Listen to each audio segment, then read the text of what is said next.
Assalamualaikum warahmatullahi wabarakatuh. Saya Dina Robiatul Mustasfa dari kelas G, Prodi Ilmu Politik tahun 2020.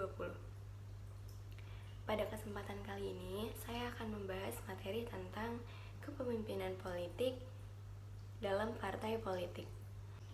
Definisi tentang kepemimpinan sangatlah banyak kita temukan, hampir sebanyak dengan jumlah orang yang mendefinisikan konsep tersebut.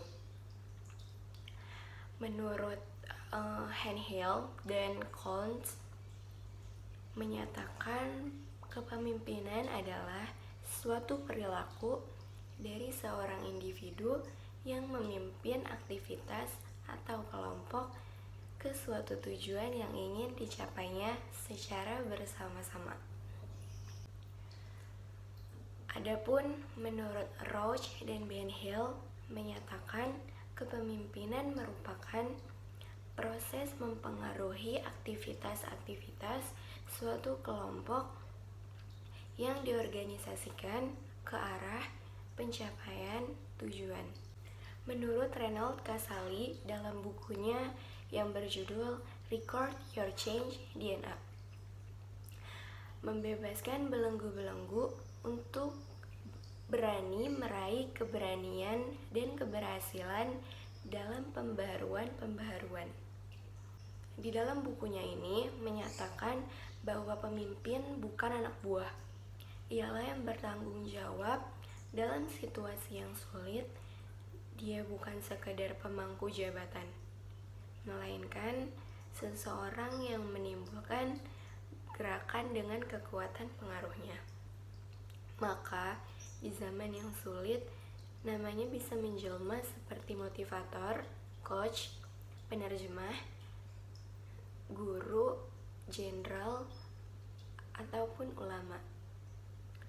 Beda dengan sebutan-sebutan formal yang tertera pada surat keputusan pemangku jabatan, yaitu presiden, direktur, dirjen, sekjen, menteri, kabak, kapolres, kacak, dan sebagainya.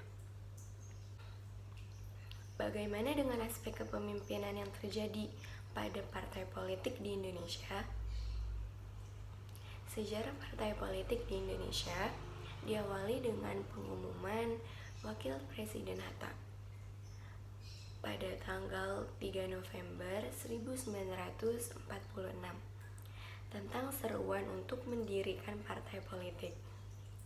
Sebagai negara yang menganut sistem demokrasi, maka keberadaan partai politik di Indonesia merupakan sebuah keniscayaan. Dalam perjalanan panjangnya, sejarah demokrasi yang dibangun di negara ini tidak bisa dipungkiri bahwa peran strategis dari partai politik adalah untuk melahirkan para pemimpin bangsa. Dengan begitu, sungguh sangat jelas bahwa negeri ini membutuhkan pemimpin, bukan sekedar manajer. Manajer bisa diperoleh dari sekolah atau kampus-kampus lainnya, sedangkan pemimpin diuji dalam pasar. Dia diuji oleh masyarakat, klien, perusahaan, dan sebagaimana diterima oleh pasar karena nilai-nilainya yang mereka miliki dan manfaat atau benefit yang mereka berikan. Dengan kontribusi yang demikian besar akan jadi lebih bermakna apabila pemimpin yang diamanati oleh rakyat untuk menguasai negeri ini mampu berperan secara optimal untuk mampu membawa bangsa ini ke kehidupan yang lebih adil dan sejahtera. Pemimpin merupakan hal yang penting untuk membawa perubahan dan perkembangan suatu bangsanya. Kita lihat bahwa kondisi wajah bangsa Indonesia saat ini dalam situasi ketidakmenentuan yang merupakan hasil karya para pemimpin yang telah berkuasa selama ini. Melalui partai politik yang ada, sering kita saksikan bahwa para pemimpin bangsa telah secara akrobatik menunjukkan dirinya kepada rakyat, bahwa mereka bukanlah orang yang murni untuk memperjuangkan hasil rakyat dan membawa rakyat ke depan pintu gerbang keterpurukan dan kesengsaraan. Para pemimpin yang dilahirkan oleh partai politik telah gagal untuk membawa bangsa ini menuju kepada kondisi yang lebih baik, sesuai dengan cita-cita bangsa. Adapun kegagalan dari partai politik untuk melahirkan para pemimpin bangsa yang berkualitas telah dicatat oleh sejarah. Kenyataannya, partai politik hanya sibuk demi meraih kekuasaan tanpa diimbangi dengan penyiapan kader partainya yang matang. Bahkan mereka nyaris tidak memandang perlu untuk terus meningkatkan kualitas para kader dan pemimpin-pemimpin yang mereka miliki. Pola kaderisasi yang masih setengah hati, serampangan, dan miskin konsep seolah-olah menjadi identitas yang tepat bagi keseriusan pembangunan sumber daya manusia dalam sebuah partai politik. Kenyataannya menunjukkan bahwa kondisi parpol semakin parah, manakala ia hanya berorientasi utama mendulang suara sebanyak mungkin dengan tanpa dibarenginya dengan upaya peningkatan kualitas para kadernya. Kader-kader partai yang muncul akhirnya adalah pemimpin-pemimpin karbitan. Yang jelas, mengapa tidak? Kualitas para pemimpin yang dihasilkan oleh partai terasa memprihatinkan. Bangunan sistem kepemimpinan yang kokoh juga membuat barisan organisasi menjadi kokoh, solid, dan tidak mudah goyah. Dengan beberapa standar analisa, kini maka setidaknya secara kasat mata kita bisa menilai tentang kaderisasi kepemimpinan dalam partai politik. Maka PKS menjadi partai terdepan dalam mencetak pemimpin dari nol. Dikader dan dibentuk dan selanjutnya akan dijadikan seorang pemimpin yang amanah. Dengan stok kader yang banyak, militer dan disiplin, ditunjang dengan kaderisasi yang mapan, maka PKS sangat layak dijadikan sebagai sekolah kepemimpinan, seperti yang dikatakan oleh Anies Mata. Sistem politik kita sekarang memastikan bahwa sumber kepemimpinan lokal dan nasional adalah partai, dan ingin berkontribusi dalam mencetak generasi bangsa. Partisipasi dan kolaborasi antar aktor dan keterlibatan para kader dalam pengambilan setiap kebijakan akan menjadi tantangan bagi setiap partai politik dalam beradaptasi dalam keterbukaan yang akan semakin meluas dalam proses demokrasi di Indonesia. Kebutuhan penyegaran partai politik di dalam partai sepertinya menjadi tantangan bagi seluruh partai politik di Indonesia. Setelah Pilpres 2014 usai, pandangan kita terhadap dinamika politik masih tertumpu pada ketegangan antara kekuatan pemerintah dan oposisi. Dalam hiruk-pikuk politik terkini, kita melupakan bahwa dinamika politik yang sehat dalam proses demokrasi di Indonesia tidak terlepas dari performa partai politiknya sebagai tulang punggung demokrasi di Indonesia. Apabila kita tarik akar persoalannya untuk menuju perubahan politik yang lebih baik, demokratis, Demokratisasi partai adalah sebuah kebutuhan sejarah. Pada abad ke-21, penggambaran kepemimpinan politik adalah pemimpin yang berada di pusat dari sebuah lingkaran, bukan menjadi sebuah figur yang memimpin secara top-down dalam hierarki sentralistis.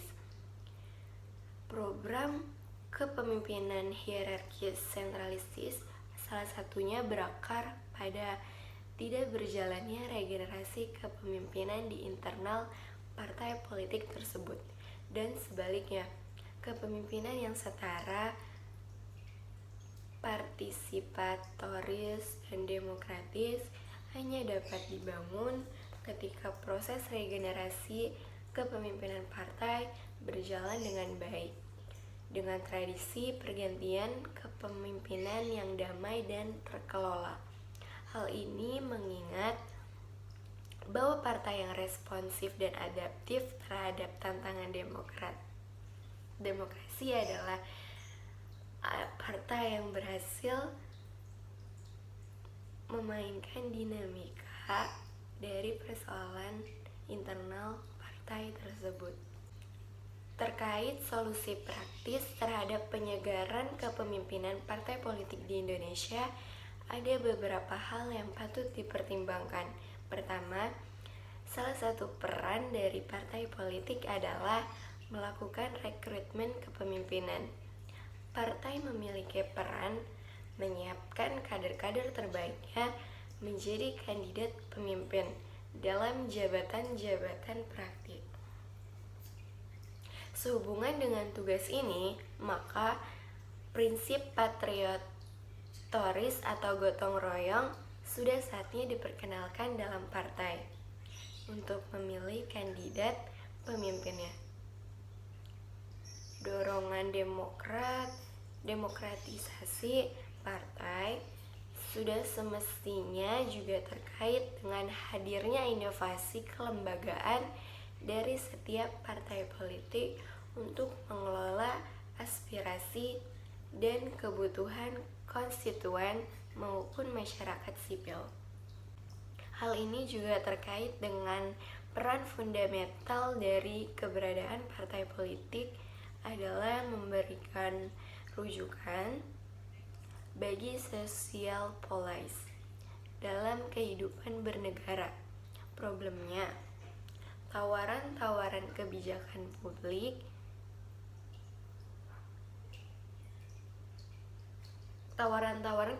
publik yang diberikan partai selama era reformasi terlihat lebih mengikuti logika kepemimpinan oligarki politik daripada logika aspirasi warga negara dan konstituen.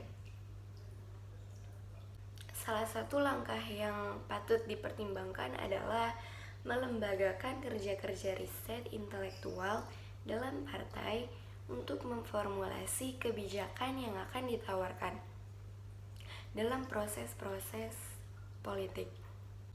Dengan melembagakan tradisi riset di internal partai dalam perusahaan kebijakan publik, karakter kepemimpinan politik akan bergerak mendemokratisasikan diri dan melibatkan kader partai-partai elemen masyarakat sipil yang lebih luas. Di tengah arus gelombang pasang desakan yang menghendaki perubahan politik yang lebih demokratis, partai politik harus berbenah dan menyesuaikan diri dengan arus besar tuntutan masyarakat. Apabila daya tolak terhadap gelombang pasang desakan demokratis politik lebih besar dari golongan progresif untuk berbenah, maka partai akan semakin semakin ditinggalkan publik, dan hal ini menjadi pukulan telak bagi kehidupan demokrasi kita ke depannya. Balik ke persoalan kepemimpinan, itu sangat penting dibicarakan. di tengah atmosfer politik masa kini. Dalam sejarah praktik penyelenggaraan negara, seringkali terjadi benturan kepentingan pemimpin publik. Pejabat publik dari tingkat pusat hingga di daerah tidak dapat membedakan posisinya sebagai pemimpin yang harus mengayomi rakyat dengan kedudukan mereka sebagai pemimpin partai politik. Apalagi para pemimpin publik kian dihadirkan dengan pemberitaan media-media sosial akhir-akhir ini sungguh membuat masyarakat menjadi prihatin. Beberapa pihak mensinyalir bahwa telah terjadinya krisis sehingga partai politik itu seharusnya dapat memainkan peran penting bagi kaderisasi calon pemimpin untuk seluruh tingkatan sampai dengan jabatan presiden. Namun demikian, terjadinya konflik ini terjadi kepentingan dan berbagai persoalan dalam kepemimpinan publik menunjukkan bahwa partai politik itu masih belum berhasil menjalankan peran utamanya dalam menyiapkan kader kepemimpinan yang transformatif. Demikian penjelasan pembahasan materi saya tentang kepemimpinan politik melalui Demikian pembahasan materi dari saya tentang kepemimpinan politik dalam partai politik. Kurang lebihnya mohon maaf. Wassalamualaikum warahmatullahi wabarakatuh.